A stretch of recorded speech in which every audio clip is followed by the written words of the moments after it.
History Channel. June 28, 1914. An open touring car motors along a riverside boulevard in Sarajevo, Bosnia. It's a Graf and Stift six-seater, an Austrian car carrying an Austrian prince, Franz Ferdinand, the heir to the throne of the Austro-Hungarian Empire. An assassin takes aim.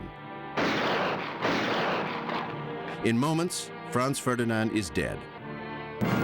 In the years leading away from Sarajevo, millions would die in the world war sparked by this one assassin's bullet, a war that began in this royal automobile. They were called horseless carriages for a good reason. Early cars were built pretty much along the same lines as the carriages of the day, just no horses. In America, Henry Ford had vowed to make an affordable car for the common man, slashing prices on his Model T. But only royalty and the very rich could afford the big touring cars. Royalty, like Archduke Franz Ferdinand, the heir to the Habsburgs' Austro-Hungarian crown.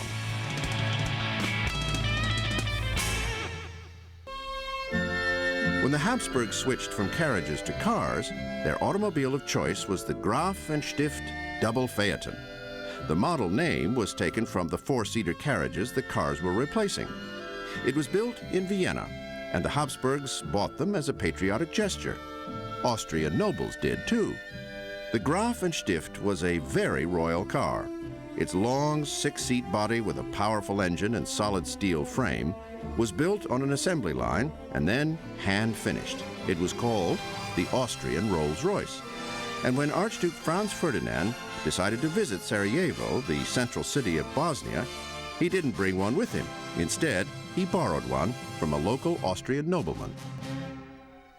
Bosnia was a small Balkan country under the control of the Austrian Empire. It was perfectly natural that the heir to the Austrian throne should visit his future subjects. The Archduke knew that an attempted assassination was a possibility, but the borrowed 1910 Graf and Stift offered no protection. It had only a cloth top, and that was lowered. Franz Ferdinand arrived in Sarajevo on June 28, 1914. School was closed for the day, so kids could catch a glimpse of their future emperor. Franz Ferdinand's motorcade route through the city was published in local papers. That was convenient for assassins like Gavrilo Princip and 6 of his buddies, who waited on the motorcade route armed and ready. Princip and his co-conspirators thought killing Archduke Franz Ferdinand would help free Bosnia from the clutches of the Austrian Empire. As the Archduke's motorcade headed into town, one of the terrorist gang tossed a hand grenade. The Archduke's driver hit the gas. The powerful four-cylinder engine roared, and the Graf and Stift escaped with its royal passengers unhurt.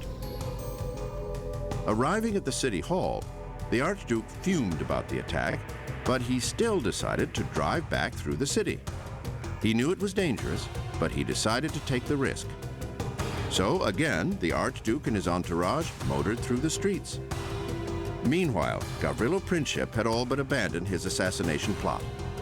But then, at the precise place in the road where Princip still stood, the Archduke's driver inexplicably made a wrong turn.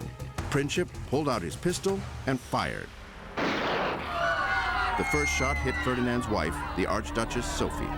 The second hit Ferdinand in the neck. They both died within minutes. These deaths were the spark that touched off the Great War, the First World War, that would claim the lives of more than 8 million people. The Graf and Stift touring car, where it all started, was brought to Vienna by order of Emperor Franz Joseph. Of course, the war that began in the Archduke's borrowed car did more than simply lay waste to Europe.